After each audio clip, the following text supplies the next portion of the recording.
सबसे पहले मानसिक भक्ति करते हुए राम दरबार के दर्शन करते हैं, उनकी छवि देखते हैं हमारे मन में।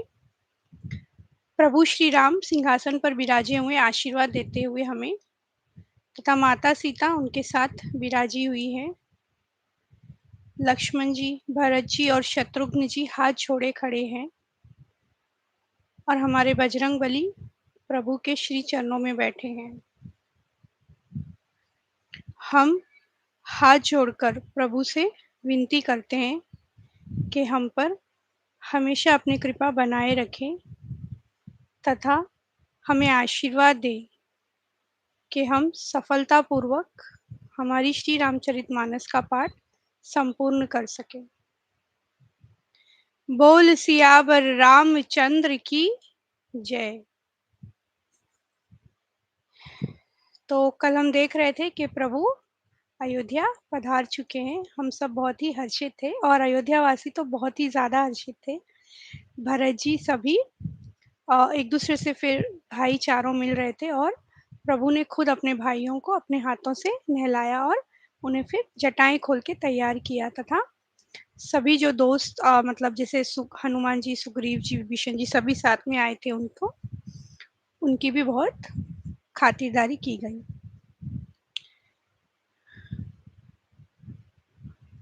अब आप प्रभु से सब यही वरदान मांग रहे हैं कि आपके चरण कमलों की अचल भक्ति हमें दीजिए। और हमने ये भी देखा कि ब्रह्मा जी, शिव जी, सभी देवी देवता, देवराज इंद्र भी आए थे।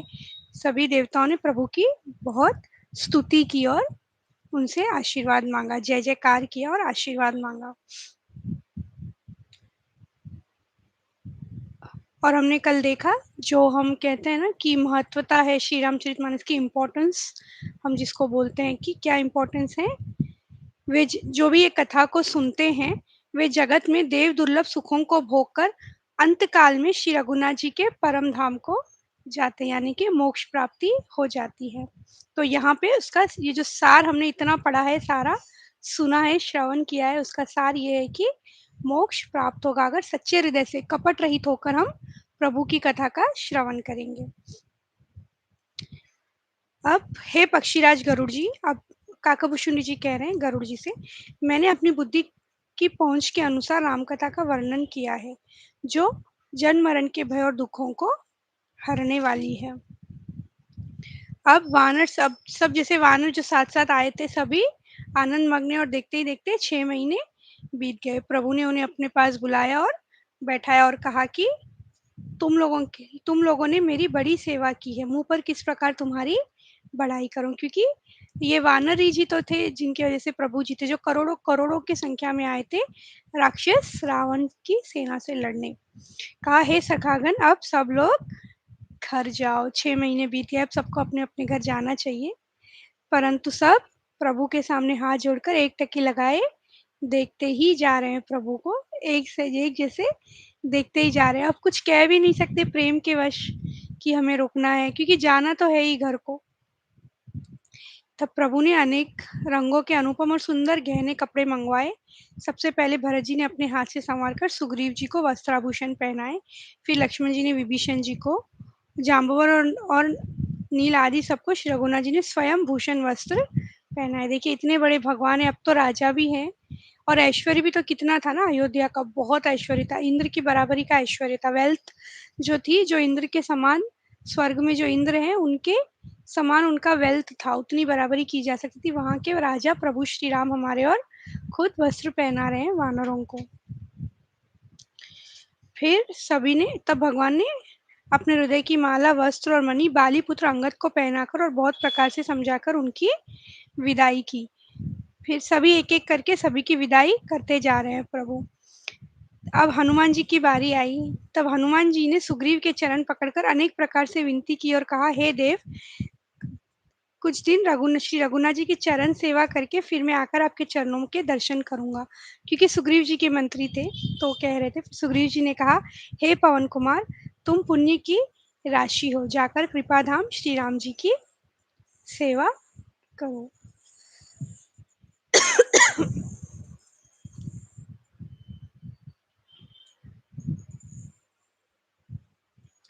और अंगद जी छोड़ना नहीं चाह रहे हैं। हनुमान जी से कह रहे हैं प्रभु से कहना कि मैं उन्हें हमेशा याद करता हूँ। अब सब कह के वापस हनुमान जी यहाँ पे लौट आए। काकाभूषुंडी जी कहते हैं, हे गरुड़ जी, श्री राम जी का चित्त वज्र से भी अत्यंत कठोर और फूल से भी अत्यंत कोमल है, तब कहिए वह किसी की समझ में आ सकता है।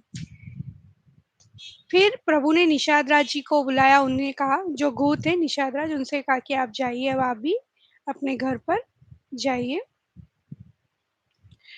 सभी को इस तरह से प्रभु ने एक एक करके घर भिजा दिया।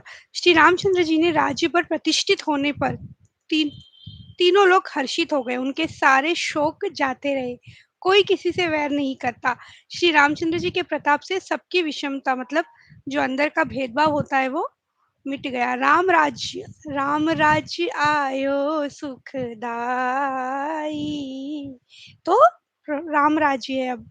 राम राज्य में दैविक और भौतिक ताप किसी को नहीं व्यापते, मतलब किसी को ज्यादा कोई तकलीफ नहीं होती। सब मनुष्य परस्पर प्रेम करते हैं और वेदों में बताई गई नीति यानी कि मर्यादा में तत्पर रहकर अपने अपने धर्म का पालन करते हैं।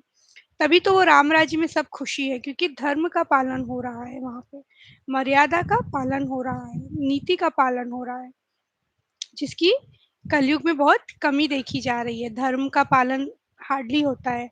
नीति एथिक्स बहुत कम लोग फॉलो करते हैं, जो कि करना चाहिए। वन ऑफ द प्रिंसिपल्स होना चाहिए। एथिक्स हो गया, और जो धर्म की हम बात करें, धर्म हो गया हिंदू धर्म जैसे हम कहते हैं, वो हमें करना चाहिए। प्रभु का नाम, प्रभु श्री राम का नाम हमें हमेशा लेते रहना चाहिए। और मर्यादा सबसे बड़ी चीज़ है, मर्यादा। चाहे कहीं भी हो, किसी भी फील्ड में हो, घर पे हो, बाहर हो, स्कूल, कॉलेज, ऑफिस, बिजनेस, मर्यादा कभी भी हमें लांघनी नहीं चाहिए। तो ये सब उसी समय चल रहा था, तो सब वहाँ पे बहुत ही कोई दुख नहीं था। छोटी अवस्था में किसी की मृत्यु नहीं होती थी, मतलब अकाल मृत्यु जैसे हम बोलते हैं, नहीं होती थी। न किसी को कोई पीड़ा होती है। सभी के शरीर सुंदर और निरोग है। न कोई दरिद्र है, न दुखी है, और न दीनही है। न कोई मूर्ख है और न शुभ लक्षणों में हीन ही है। सब कुछ पॉजिटिव चल रहा है प्रभु के राज्य में।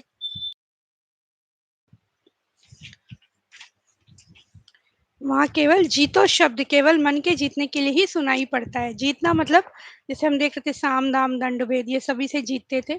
वहाँ सब कुछ, कोई शत्रु है ही नहीं, कोई दुश्मनी नहीं है, कोई एनिमीज नहीं है। तो जीतो शब्द किस लिए यूज होता था? सिर्फ मन को जीतने के लिए, कि आपका मन है और आपको आपके मन पे जीत पानी है, तो बस सिर्फ उसी के लिए वहाँ पे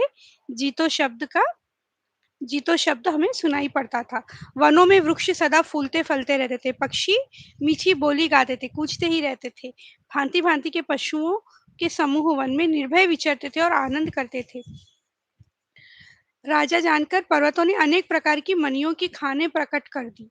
सब नदियां श्रेष्ठ शीतल और सभी नदियों में श्रेष्ठ शीतल निर्मल जल बहने लगी।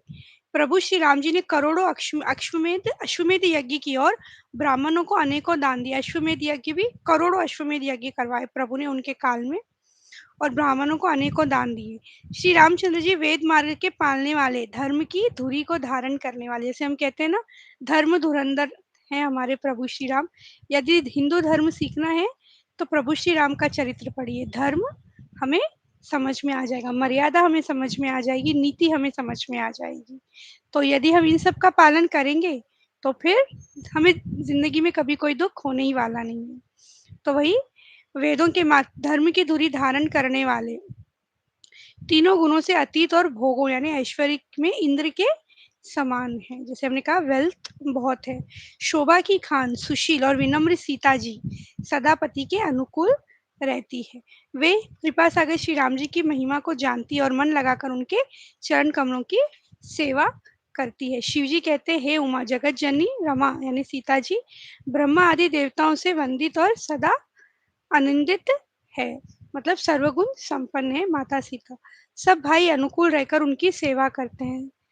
भरत जी, लक्ष्मण जी और शत्रुघ्न जी प्रभु के अनुकूल रहकर उनकी सेवा करते हैं। जहाँ भगवान श्री रामचंद्र जी स्वयं राजा होकर विराजमान हैं, उस अवधपुरी के निवासियों के सुख संपत्ति के समुदाय का वर्णन हजारों शेषी भी नहीं कर सकते। जहाँ भगवान खुद ही राम, हमारे प्रभु श्री राम राजा बनकर बैठे हो, वहां पे तो कितनी खुशहाली होगी, कितनी सुख, कितनी संपत्ति होगी। दिव्य यानी स्वर्ण और रत्नों से बनी हुई अटरियां हैं। उनमें मणि रत्नों के अनेक रंगों की सुंदर ढली हुई फर्शें हैं। नगर के चारों ओर अत्यंत सुंदर परकोटा बना है, जिसका सुंदर रंग बिरंगे कंगूरे बने हैं। उज्जवल महल ऊपर आकाश को छू रहा है। महलों महलों पर के कलश मानो सूर्य चंद्रमा के प्रकाश की भी निंदा करते हो। घर घर में सुंदर चित्रशालाएं बनी हैं। पुष्पों की वाटिकाएं यत्न कर रही है, मतलब बहुत सी पुष्प वाटिकाएं हैं, मतलब बेलें हैं। भौरे मनोहर स्वर से गुंजार रहे हैं। मोर, हंस, सारस और कबूतर घरों के ऊपर बड़ी शोभा पाते हैं। बालक तोता मैना को पढ़ाते हैं कि कहो राम रघुपति जन पालक, यानी कि बच्चे जो है तोते को बोलना सिखा रहे हैं क्या, कि राम कहो, रघुपति कहो, जन पालक कहो। सुंदर बाजार है जिसका तो वर्णन भी नहीं किया जा सकता। नगर के उत्तर के दिशा में सरयू जी बह रही है, हमने देखा ही था। अनुपम बावनिया, तालाब और मनोरथा विशाल कुएं आदि शोभा दे रहे हैं, मतलब किसी चीज की कोई कमी नहीं है वहां पे। एक बार भाइयों सहित श्री रामचंद्र जी परम प्रिय हनुमान जी को साथ लेकर सुंदर उपवन देखने गए। वहां के सब वृक्ष फूले हुए और नए पत्तों से युक्त थे। सुअवसर जानकर सनकादि मुनि आए, जो तेज के पुंज, सुंदर गुण और शील से युक्त तथा सदा ब्रह्मानंद में लवलीन रहते हैं। देखने में तो वे केवल बालक लगते हैं, परंतु है बहुत समय के। शिवजी कहते हैं, हे भवानी, सनकादि मुनि वहां गए थे, वहीं से चले आ रहे थे जहाँ ज्ञानी मुनि श्रेष्ठ श्री अगस्त्य जी रहते थे, और जहाँ पे श्रेष्ठ मुनि ने श्री राम जी की बहुत सी कथाएं वर्णन की थी, जो ज्ञान उत्पन्न करने में उसी प्रकार समर्थ है जैसे अरनी लकड़ी से अग्नि उज्ज्वलित होती है। हे मुनीश्वरों सुनिए, प्रभु ने कहा, हे मुनीश्वरों सुनिए, आज मैं धन्य हूँ। प्रभु के वचन सुनकर चारों मुनि हर्षित होकर पुलकित शरीर से स्तुति करने लगे। हे भगवान आपकी जय हो, हे भगवान आपकी जय हो। संत विषयों में लिप्त नहीं रहते, शील और सद्गुणों की खान होते हैं। उन्हें पराया दुख देखकर दुख और सुख देखकर सुख होता है।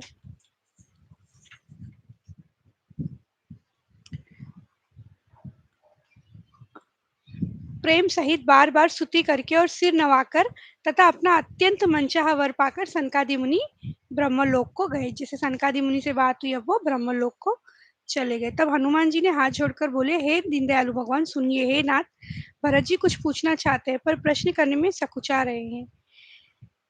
और भगवान ने कहा, तुम तो मेरा स्वभाव जानते ही हो, भरत के और मेरे बीच में कभी भी कोई भेद नहीं है। फिर क्या पूछना चाह रहे हैं भरत जी, जल्दी से पूछते नहीं है ना, थोड़ा सा हिचकिचाहट होती है। तो कहा, हे रघुनाथ जी, भरत जी कह रहे हैं, हे रघुनाथ जी, वेद पुराणों ने संतों की महिमा बहुत प्रकार से गाई है। हे प्रभु, मैं उनके लक्षण सुनना चाहता हूँ। नॉलेज जो प्रभु के पास है वो तो हमें लेनी ही है। तो भरत जी वही करने की कोशिश कर रहे हैं कि जो ज्ञान है उन्हें अपनी तरफ बटोरना चाह रहे हैं। प्रभु से पूछा कि संतों की महिमा जो बताई गई है, कृपया वे हमें उनके लक्षण आप सुनाइए। तो प्रभु अब संत और असंत के बारे में समझा रहे हैं, और हमारे लिए भी यही सीखने की चीज है, अच्छे और बुरे में अंतर जानना, कि अच्छे लोग कौन है और बुरे लोग कौन है, संत कौन है और असंत कौन है। तो कह रहे हैं प्रभु, संत और असंत के भेद अलग अलग करके हमें बताइए। तो प्रभु ने कहा, संतों के लक्षण तो असंख्य है, जो वेद और पुराणों में प्रसिद्ध है। जो अच्छे लोग हैं, जो संत है, उनके तो बहुत सारे गुण हैं, असंख्य है। संत और असंतों की करनी ऐसी है जैसी कुल्हाड़ी और चंदन का आचरण हो। एग्जाम्पल्स देखिए आप, कितने प्यारी एग्जाम्पल दे रहे, कुल्हाड़ी और चंदन। तो कुल्हाड़ी क्या करती है, चंदन को काटती है, लेकिन चंदन क्या करता है फिर भी, इवन दो लकड़ी उसे काट रही है, चंदन अपनी खुशबू ही उस लकड़ी को देता है, कुल्हाड़ी को देता है, जो कुल्हाड़ी से चंदन को काटा जा रहा है, तोड़ा जा रहा है। तो कहने का तात्पर्य ये है कि जो संत है वो चंदन की तरह, आप उनका बुरा भी करेंगे तो वो आपको अपनी अच्छा ही देंगे।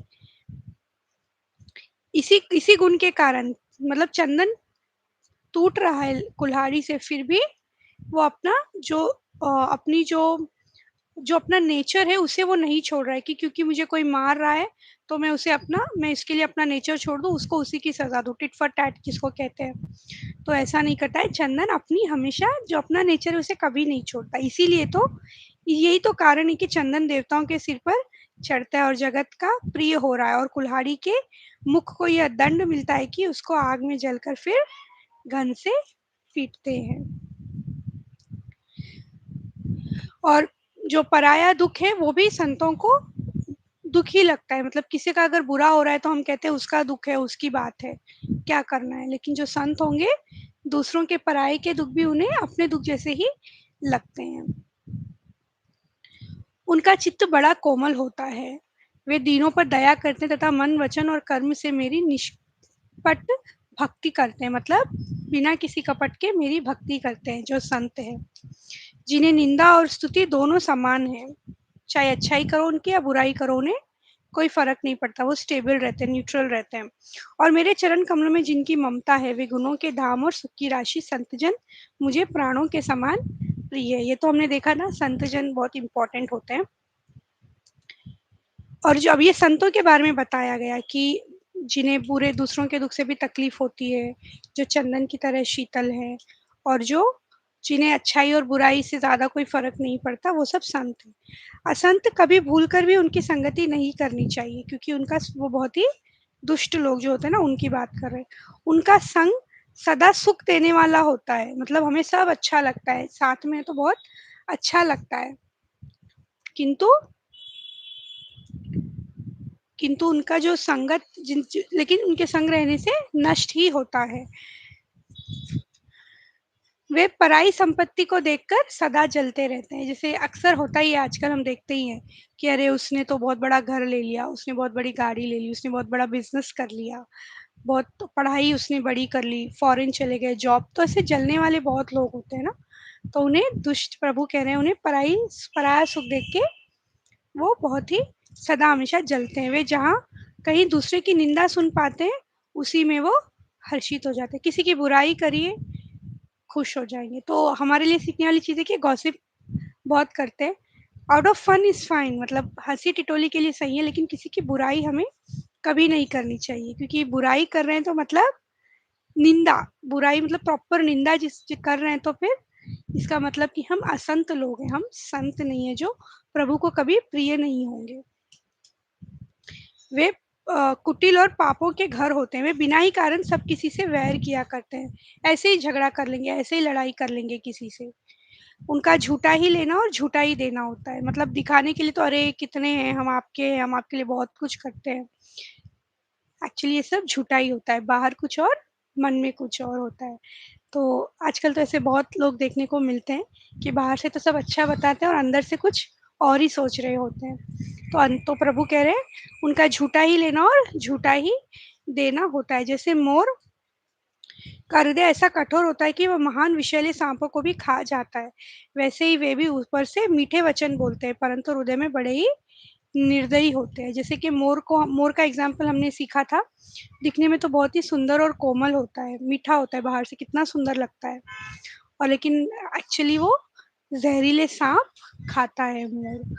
तो मतलब अंदर से वो बहुत ही निर्दयी है, बहुत बहुत ही दुष्ट है, निर्दयी है, वो उसका नेचर वैसा है। तो जो बुरे लोग होते हैं, वो भी बाहर से तो अच्छे दिखते हैं, परंतु मन में बड़े ही निर्दयी होते हैं। पाप में मनुष्य नर शरीर धारण किए हुए राक्षस ही है। यदि कोई किसी की निंदा करते हैं, द्रोह करते हैं, बुराई कर रहे हैं किसी को, भला बुरा बहुत कहते हैं ना, बुरा भी बहुत बोलते हैं लोग, हर जगह ही होता है अक्सर। तो जो ऐसे करते हैं वो मनुष्य रूप में राक्षस के ही समान है। फिर तो प्रभु का आप कितना भी नाम ले ले, मतलब कितनी भी पूजा पाठ कर ले, यदि मन साफ नहीं है, मन कपट रहित नहीं है, तो फिर सब व्यर्थ है। वही प्रभु कह रहे हैं मनुष्य रूप में राक्षस है। लोभ ही उनका ओढ़ना है और लोभ ही उनका बिछोना है। यदि किसी की बड़ाई सुन पाते हैं तो वे दुख भरी सांस लेते हैं, मानो उन्हें जुड़ी आ गई हो, मतलब कुछ फायदा होगा तभी वो करेंगे, बिना फायदे के कोई काम नहीं करेंगे, लोभ। और अगर किसी की अच्छाई सुन ली तो फिर बस बहुत ही तकलीफ होती है उन्हें। और जब किसी की विपत्ति देखते हैं तो बहुत ही सुखी पाते हैं, बहुत ही खुश हो जाते हैं। वे माता पिता गुरु और ब्राह्मण किसी को नहीं मानते। माता पिता गुरु ब्राह्मण, जो ऐसे लोग अगर कहीं मिल जाए जो अपने मम्मी पापा को, टीचर्स गुरु को और ब्राह्मणों को नहीं मानते, तो समझ लेना चाहिए कि वो मनुष्य नहीं, वो मनुष्य रूप में एक राक्षस है। उन्हें न संतों का संग अच्छा लगता है, न भगवान की कथा ही सुहाती है। तो कथा जिसे मैंने कहा कृपा होगी प्रभु की तो हमेशा हम कथा सुनेंगे, लेकिन ये जो असंत है उन्हें तो भगवान की कथा भी सुहाती नहीं है। कहते हैं ना बहुत लोग, क्या तो कथा कह रहे हैं, क्या कहना होता है, भगवान की कथा में क्या रखा है, यही तो कथा है। भगवान को भी नहीं छोड़ते हैं। ऐसे नीच और दुष्ट मनुष्य सतयुग और त्रेता युग में नहीं होते, द्वापर में थोड़े से होंगे और कलयुग में तो इनके झुंड के झुंड होंगे। हे भाई, दूसरों की भलाई के समान कोई धर्म नहीं है। दूसरों की भलाई यानी कभी भी किसी को भी हमारी ज़रूरत हो तो हमें उन्हें उनकी हेल्प करनी चाहिए, उससे बड़ा धर्म कोई नहीं है। और दूसरों को दुख पहुंचाने के समान कोई नीचता या पाप नहीं है। किसी को हमें दुख नहीं पहुंचाना चाहिए, इंटेंशनली तो बिल्कुल भी नहीं। हे भाई, मैं उनके लिए भयंकर हूँ, मैं उनके लिए काल रूप हूँ, किनके लिए, जो बुरे लोग हैं, और उनके अच्छे और बुरे कर्मों का यथा योग्य फल देने वाला हूँ।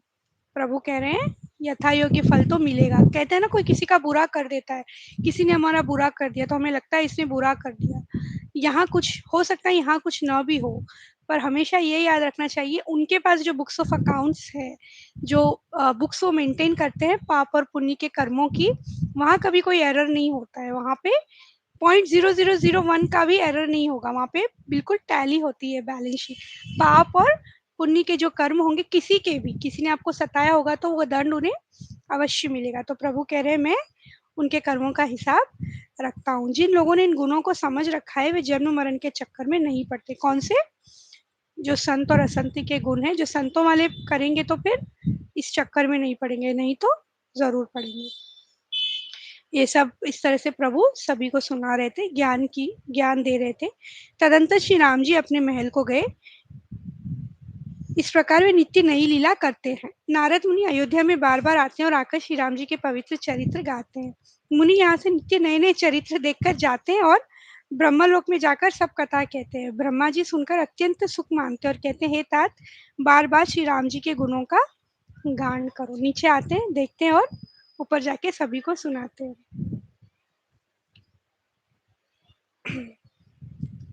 प्रभु कह रहे, वही मेरा सेवक है और वही प्रियतम है जो मेरी आज्ञा माने। हे भाई, यदि मैं कुछ अनिति की बात कहूँ तो भय भुलाकर मुझे रोक देना। बड़े भाग्य से यह मनुष्य शरीर मिला है। सब ग्रंथों ने यही कहा है कि यह शरीर देवताओं को भी दुर्लभ है। क्यों? क्योंकि मनुष्य शरीर में ही मोक्ष प्राप्त हो सकता है, देवताओं को तो नहीं हो सकता ना, क्योंकि वो दैविक में है। लेकिन हमें मनुष्य रूप में जरूर प्राप्त हो सकता है। यह साधन का धाम और मोक्ष का दरवाजा है। इसे पाकर भी जिसने परलोक न बना लिया वह परलोक में दुख ही पाता है, सिर पीट पीट कर पछताता है, काल पर, कर्म पर और ईश्वर पर मिथ्या दोष लगाता है। अपने कर्मों का कोई नहीं सोचते। कुछ बुरा हो गया, भगवान ने हमारे साथ ऐसा कर दिया, कुछ तो कर्म होगा हमारा तभी हमारे साथ ऐसा होता है। प्रभु कह रहे हैं फिर क्या करेंगे? मिथ्या दोष लगाएंगे, ब्लेम करना शुरू कर देंगे भगवान को या किसी को भी। यह अविनाशी जीव अंडज, स्वदेश, जरायुज और उद्विज, 4 खानों और 84 लाख योनियों में चक्कर लगाता रहता है। कौन? ये जो असंत लोगों की हमने सुनी अभी बातें, 84 लाख योनि कहते हैं ना, 84 लाख योनियों में घूमना पड़ेगा, एक एक योनियों में घूमना। तो जितने भी हम देखते हैं ना, जैसे पानी में हो गए जीव जंतु, हो गए मनुष्य, हो गए पक्षी, हो गए ऊपर नीचे अंडा, जितने भी हैं सब एक ये सब 84 लाख खाने हैं जिसमें जाने पड़ेंगे। बिना ही कारण स्नेह करने वाले ईश्वर कभी बिरले ही दया करके इसे मनुष्य का शरीर देते हैं।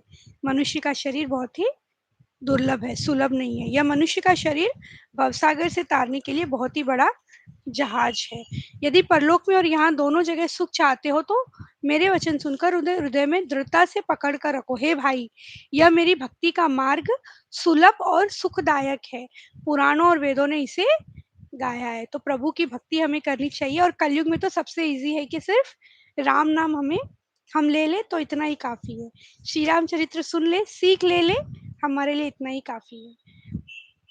भक्ति स्वतंत्र है और सब सुखों की खान है, परंतु सत्संग, संतों के संग के बिना प्राणी इसे नहीं पा सकते, और पुण्य समूह के बिना संत नहीं मिलते। तो घूम फिर के बात यह है कि यदि कोई पुण्य रहेगा तभी हमें संतों का साथ मिलेगा, और संतों का साथ मिलेगा तो हम प्रभु का नाम लेंगे, और प्रभु का नाम लेंगे तभी हमारा यहाँ से मोक्ष हमें प्राप्त होगा, यहाँ से हम हमेशा के लिए जा पाएंगे। तो इसीलिए पुण्य कर्म हमारे होने चाहिए।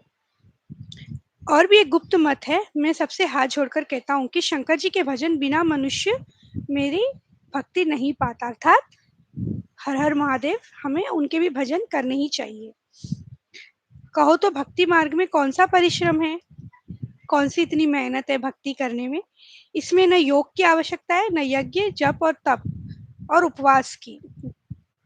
मतलब जैसे हमने देखा एक एक युग में, सतयुग, त्रेता, द्वापर और कलयुग, एक एक युग में शुरू में जैसे यज्ञ इम्पोर्ट, तपस्या, यज्ञ, पूजा, और मतलब ये सब बहुत डिफिकल्ट थे, बहुत ही मुश्किल थे। पर अब सिर्फ राम नाम ही कलयुग में लेना है और हम इस भवसागर से तर जाएंगे। तो प्रभु कह रहे हैं, बताओ ये सब कोई जरूरत है क्या? सरल स्वभाव हो, मन में कुटिलता ना हो, और जो कुछ मिले उसी में सदा संतोष रखें। तो ये दो तीन चीजें, मन में कपट ना रहे, सरल स्वभाव हो, मतलब मैं बड़ा हूँ, अहंकार नहीं होना चाहिए, और जो मिले उसमें खुश रहो, बहुत हमें ज्यादा की आस नहीं रखनी चाहिए। श्री रामचंद्र जी के अमृत के समान वचन को सुनकर सबने कृपा धाम के चरण पकड़ लिए और कहा, हे कृपा निधान, आप हमारे माता पिता गुरु भाई सब कुछ है, और प्राणों से भी अधिक प्रिय है। हे असुरों के शत्रु, जगत में बिना हेतु के निस्वार्थ उपकार करने वाले तो दो ही लोग हैं, एक आप, दूसरे आपके सेवक। तो बिना किसी कारण के कौन किसी की सेवा करेगा? एक तो प्रभु खुद, भगवान खुद, और दूसरे आपके सेवक। तो सेवक तो रहेंगे ही ना, भगवान के डिफरेंट, बोलते हैं ना हजारों हाथ होते हैं, तो वो भी है जो निस्वार्थ भाव से सेवा करते हैं। सबने वचन सुने और फिर प्रभु की सुंदर बातचीत का वर्णन करते हुए अपने अपने घर को चले गए। तो चलिए, आज की कथा का समय यही हो रहा है। कल हम आगे थोड़ी सी और ज्ञान की बातें अब हम देखेंगे, जैसे श्री राम राज्य में प्रभु का ज्ञान जो हमें है वो हमें लेना है और हमें अप्लाई करना है अपनी जिंदगी में। जैसे आज हमने कुछ देखे, संत असंत, स्वर्ग नर्क वाली चीजें। अब बाकी हम कल मिलेंगे।